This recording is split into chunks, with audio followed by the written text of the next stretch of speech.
اليوم بكت غزة، وبكت القدس الجريحة، وبكت يافا وحيفا، بكت بغداد وحرما مكة والمدينة، بكت عيون القاهرة، وبكت قنيطرة المغرب، بكى الإسلام وبكى المسلمون، وبكى الصليب على كنيسة القيامة، وفاض الدمع، لأنه لا عذر اليوم لمن لم تفض عيناه. عليكم السلام يا شهداء سوريا الأبرار، عليكم السلام والنور، وأنتم فداء الشعب ونور الطريق لأجياله. ضرب الإرهاب من يأسه في دمشق، سفك الدماء وسبب الدمار، تحرك بتمويل صانعيه من غرب وعرب، باعوا كل شيء وارتدوا قشرة موزة وسموها عباءة.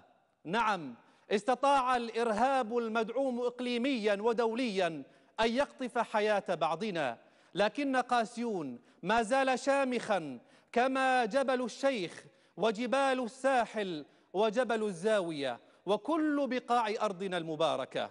جولتكم وصولتكم مكشوفة العورة لم تعد تخفى حتى عن أطفالنا، لكن جولتنا التي ستصعقكم قادمة، فنسورنا ما زالوا يحلقون غضبا، ودروعنا تزمجر لكم بالويل، وسواعد السوريين تتوعدكم يا خونة العهد والدين، يا من أصبحت كروشكم تسوقكم إلى المهالك.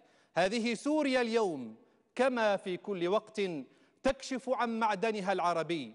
الشعب تداعى ليقدم دمه للشعب، الغضب طاف من البيوت إلى الشوارع وصعد إلى القمم الشماء، لأنكم لن تمروا من هنا وفينا رمق مقاوم ندفع فاتورة من دماء أبنائنا، لأننا مقاومون. نعم، يتخفون كالخفافيش في سيارات عادية لا تختلف عن غيرها، لا تحمل أي إشارة أو علامة مميزة، كخفافيش يستخدمون قدمهم ليضربوا ضربتهم.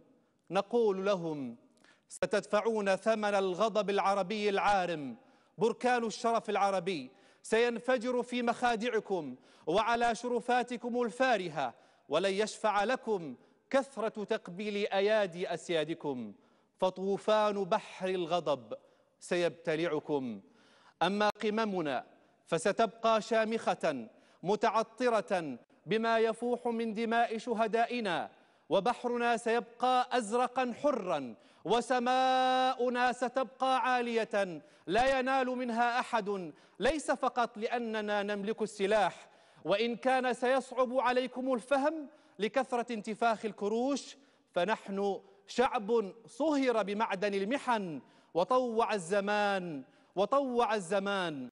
نحن الشعب، نحن الأرض، نحن التاريخ، فخسئتم وعشنا وعاشت سوريا.